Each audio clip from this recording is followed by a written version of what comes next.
Hi, I'm Mark Order, and in this segment I'll be talking to all of you about vegetarianism. Now before you get all worried about, oh no, Mark's going to force vegetarianism on us, he thinks we're horrible murderers, I'm going to unsubscribe and go watch Movie Bob instead, I want you to know that this is not the case.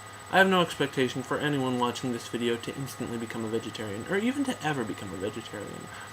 I myself just started very recently, and I'm not sure how long I'm going to stick with it. It's just something I want to try out, and in this video I intend to tell you why I'm trying it. This episode is entirely about principle. First off, I'd just like to make a note that my vegetarianism is not out of any particular disdain for meat. Carnivorous instinct is a natural part of being a member of an omnivorous species, and nobody should be made to feel ashamed for that. Personally, I'm surprised I was able to give it up. I'm not sure how I can go each day without my chicken bacon honey mustard and not go insane. When I decided to give up meat, I did so for a few simple reasons. The root of it all is feedlots. Animals packed like sardines, living miserable, shitty lives, eating food that makes them sick, and being shunted en masse towards the killing floor. I don't want to derive my sustenance from such suffering.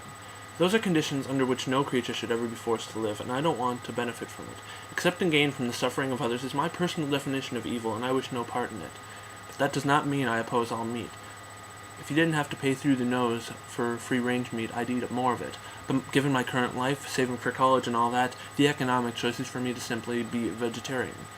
One of my other reasons for this decision was renewability. Like any corrupt, brainwashed liberal, I have this crazy notion floating around in my head that we should live off resources which do not have a limited use attached to them.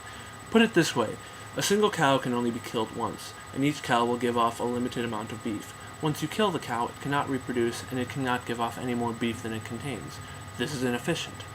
Dairy cows, hens, and plants, on the other hand, will continue to produce food until the moment they die.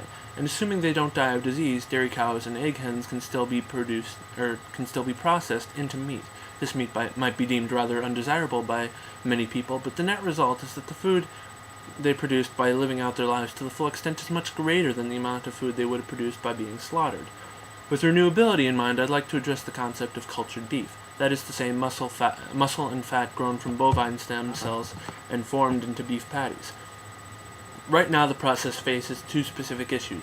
The first is the excessive time it takes to culture a beef patty, and the second is that the stem cells can currently only be cultured in fetal cow's blood, that is to say, the blood of an unborn cow. In other words, at present, cultured beef is actually less efficient than outright killing a cow. However, if we were to find a renewable, humane serum which could be used to culture stem cells, the process would take a great leap, because at that point we could produce beef without killing a single cow. Humanity's carnivorous instincts would be sated, animals would live on, our food industry gets a happy ending. We're not there yet, but I'm going to support the research of cultured beef, because every time you ask yourself when science will find a solution to world hunger, I try to remember that this is going to be the horse to bet on. In closing, I don't think vegetarianism is for everyone, but I'd like to remove this stigma that it's not something to ever bother trying.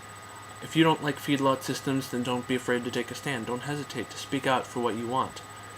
Life may get stressful, but there's always time to do what you feel is right. And if you don't feel that way, then nobody can blame you for going about your life as you see fit.